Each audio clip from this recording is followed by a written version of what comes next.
Sugiman BN, your freelance news reader. Top story number 1, PAP, Lawrence Wong.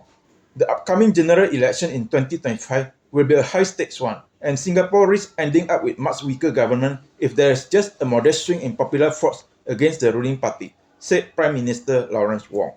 A modest swing in popular votes against the PAP, he noted, can lead to a very different electoral outcomes, and very possibly the loss of another 3 or 4 group representative constituency GRC.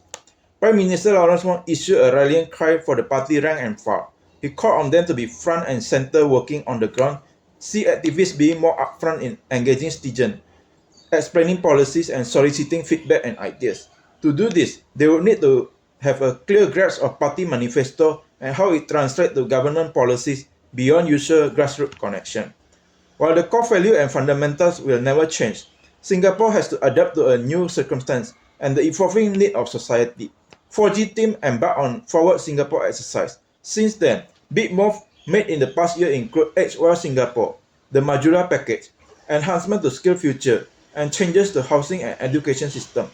Another tranche of CDC voucher in January 2025. The next election will be a key fight for the PAP, given voters' growing appetite for more political diversity, along with a drop in enthusiasm for one-party dominance, observers said. As opposition parties in Singapore have tried and exploit cost of living concern to turn sentiments against the ruling party, even though they themselves do not have good solution. There have been opposition MP in parliament since 1981. The non-constituency MP scheme guaranteed at least 12 opposition MP in the House. Everyone is worried, he said, given the major war raging in Europe and Middle East, US-China relationship in a more challenging place. There are many moving pieces geopolitically where things can easily go wrong. Ideally, the major powers should come together and coordinate their position and work together for larger good. But there is deep suspicion and mistrust between America and China, said PM Wong.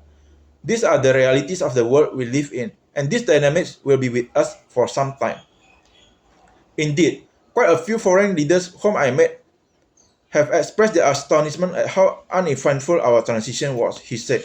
It is amazing to them because in other countries all sorts of things happen and do happen. Senior Minister Lee Hsien Loong has confirmed that he will step down as PAP chief, bringing to a close his 20-year tenure in the party top post.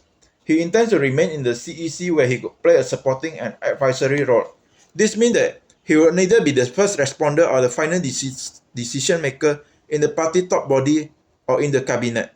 Instead, he would offer PM Wong the benefit of his experience and help him to mobilize support from Singaporeans to tackle the challenge ahead. People Action Party elected its new Central Executive Committee CEC on November 24.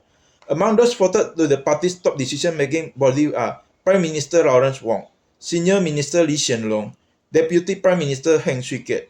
In no particular order, the others are Shanmugam, Masagos Zulkifli, Chan Chun Sing, Desmond Ling, Ong Ye Kung, Grace Fu, Edwin Tong, Indrani Raja, and Vivian Balakrishnan. Two others, Mr. Chee Hong Tat and Dr. Tan See Leng, were co-opted into the CEC as they received the 13th and 14th highest number of votes. Members will form the nucleus of the party heading into Singapore's next general election, which must be held by November 2025.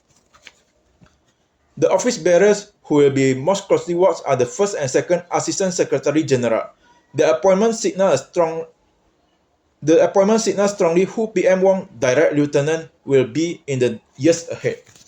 Stressing the urgent need for younger candidates who can provide figure and continuity and eventually form Singapore's next leadership team, PM Wong, 52, said more than half of the 90 ministers in his present cabinet are aged 60 and older. Top story number 2. Indonesian regional election. Indonesia will hold regional election on November 27, in which 203 million registered voters will choose more than 500 local leaders. These polls follow the presidential and legislative election held on February, where President Prabowo Subianto and Vice President Gibran Rakabuming Raka secured more than 58% of the vote. While largely seen as focusing on local issues, regional elections are significant because those elected are not just potential national leaders, but they can also influence how effectively the Prabowo administration programs are delivered on the ground. In the 2024 edition, 545 positions are being contested, comprising posts for 37 governor, 93 mayor, and 415 regents. The more Kimpers leaders are elected on November 27, the easier it will be for Prabowo and his team to roll out programs they have promised. Significant win for Partai Demokrasi Indonesia Perjuangan, PDIP, in the regional election will bolster its ability to provide check and balance to President Prabowo administration. Political observers will be turning their attention on Jakarta gubernatorial election. Two frontrunners in the three-horse Jakarta race are Kimpers coalition, Mr. Ridwan Kamil, a former West Java governor and former cabinet secretary. PDIP candidate Pramono Anung. The third candidate running independently is Mr. Dharma Pongrekun, a retired police commissioner general. Top story number 3. Trump inner circle. Donald Trump built the most controversial cabinet in the modern US history, according to half a dozen sources. The president-elect has elevated inexperienced loyalists over more qualified candidates for top positions in his administration.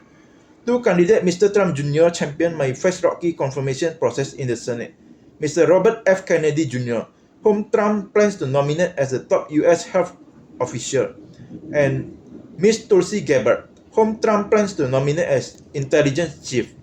Mr. Kennedy is an environmental activist who has spread misinformation about vaccine. Ms. Gabbard, a former Democratic congresswoman, has implied that Russian President Vladimir Putin has ferried ground for invading Ukraine. J.D. Vance was popular with Trump base, but his anti-corporate rhetoric, opposition to Ukraine aid, and past comment punning some Democratic women as childless cat ladies. The reality this time is we actually know what we are doing, and it is about surrounding my father with people who are competent and loyal, and support candidates that espouse my father's brands of politics. One source close to the transition said Trump does not appear to need his family for advice as much as in the past because of the aides like Ms. Susie Withers, who helped run the most disciplined of his election campaign to date. Trump has named Ms. Withers his chief of staff, a powerful position in Washington. Top story number 4. Dream Emporium, Esplanade. The Dream Emporium will be showing at the Esplanade on November 29 and 30, starring 83 performers aged 8 to 19. Admission is $28 via SISTIC. This edition of Child Aid represents 20 years of helping kids. Proceeds from Child Aid will go towards the Stage Time School Pocket Money Fund and the Business Time Budding Artist Fund. The plot is like this. Riley's job is to make children's dreams come true, but not all of them. Felix, the Dream Emporium New Year's request, is shocked when he realizes that Riley's algorithm favors certain wizards over others. It is about acknowledging the fact that people can dream, but whether those dreams come true is a different story. So director Chris Natarajan. Darwin Sugiman BN sign off, your freelance newsreader.